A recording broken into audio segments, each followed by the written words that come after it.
Tea for me has always been a moment to slow down, to connect with someone else.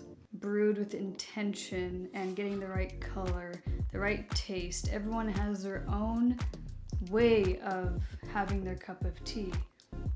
And even though the way that we have our cups of tea is so unique, the one single grounding point is it's done having a conversation afterwards, or it's a ritual, or it's something that allows you to ground yourself into your body and not only connect with other people, but maybe yourself. So when I started drinking tea and giving unhinged advice on the internet, that's what made me feel safe. But sometimes there's rules we have to follow that we need to shatter the illusion of.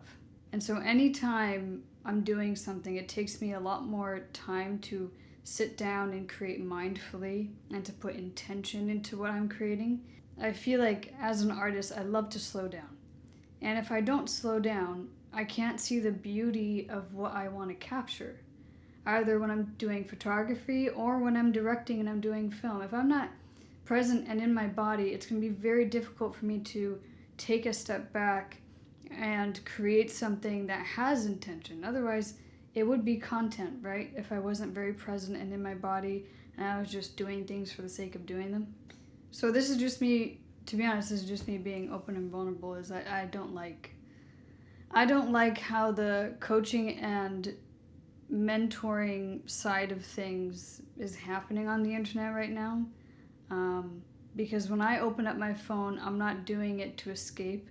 I'm actually doing it to see if I can connect with other people. And I feel like a lot of people are trying to do the same thing. So when someone's trying to sell you something 24/7, even if you're not looking for it, it can feel a little like, oh gosh, right? I've been very grateful that I've had quite a few people resonate with what I stand for and what I do.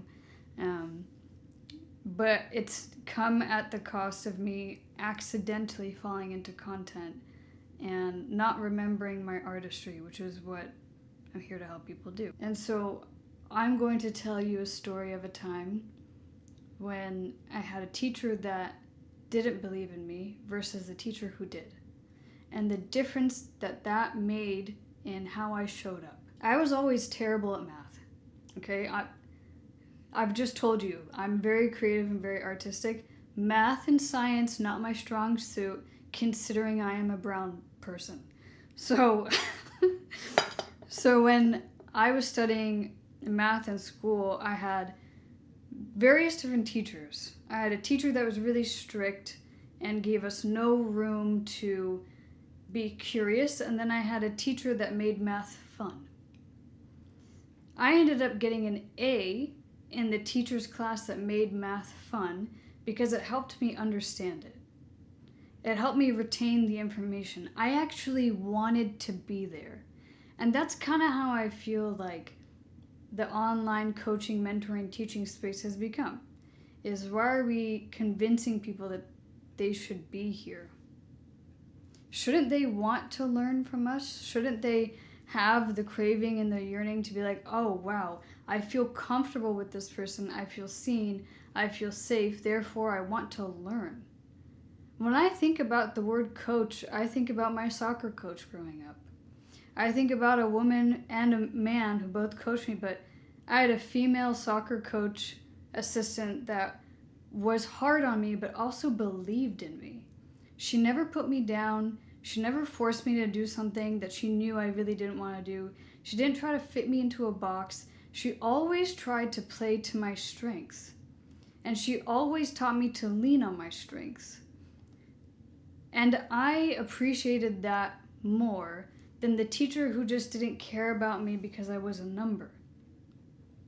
And so we have all these icky teachers and mentors and coaches in an industry and a space where it's no wonder you put a CTA at the end of a video and people get uncomfortable. It's no wonder why like someone says comment X, Y, and Z and like mentally they're going, oh yeah, I already know that they're going to send me some sort of automated something. But we have to do that as business people, and I get and I understand that there are so many people that are honestly just out to gain clients because they want money. But there's a lot of us who actually just like teaching and just like helping because it gets us excited in the morning. Like, I couldn't think of anything more exciting than when a student tells me that they've had a breakthrough, or a student challenges me a little bit and I'm like, LOL, that's hilarious. But I enjoy it because that means that they're growing, you know?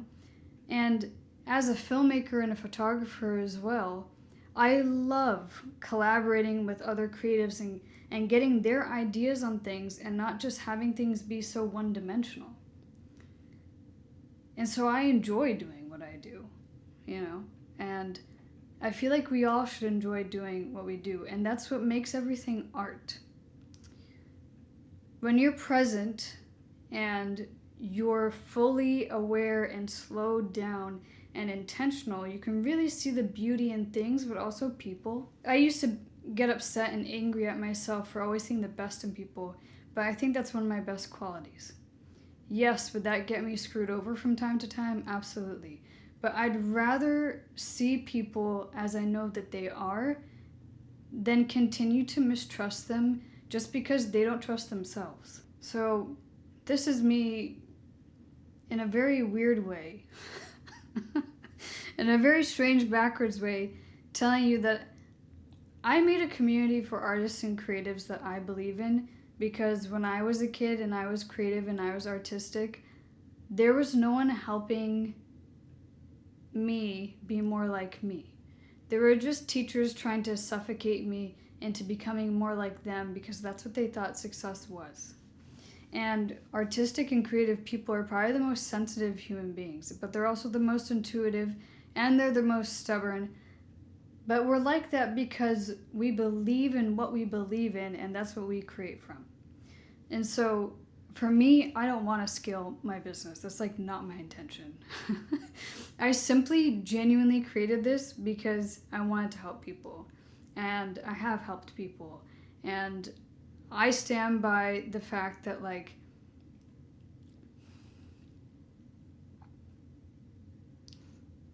the reason why I created it was because artists need a safe space to express themselves. They need a safe space to come home to themselves. They need someone who has the ability to see them because that person has the ability to see themselves. But they also need someone to push them every once in a while and allow them to be the best version of them that they can be, not the best version of a different version of themselves that they think society wants them to be successful. My whole life was spent running away from myself, running away from my creativity, running away from my dreams, running away from anything that lit me up inside because I was terrified. And I was terrified because I didn't believe that I could make art a business. I didn't believe that I could do what I loved. But now I kind of get to help people do what they love. And I get to help them tap into their true creative voice. Not the voice that you think everyone wants to hear, not the voice that's been silenced, not the voice that people say you have to be successful, you know? And I pride myself on that. There's a lot of spirituality that goes into what I do. There's a lot of shadow work. There's a lot of somatic work. There's a lot of childhood, timeline repairing and self-expression wounds that we work through. Because that's what I did. I started my platform 6 years ago, burned myself out because I was doing things for the sake of being popular instead of just being me. And if you were ever the weird kid or the outcast kid, you know that deep craving and yearning you've always had to be popular because you just want to feel seen. And the reality is you just need to be seen by yourself. And that's what I help you do. So I will only ever have 20 spots in my community because I don't think you should be a number. I think it should be a safe space. It should be like a family. And families have a funny way of reflecting back to us what we need to work on. So I'm not saying it's going to be easy. I'm not saying it's going to be hard. But the journey back home to yourself is what is required of you for you to be the artist and the creative and the leader that you know you can be. so you can actually make a difference in the world.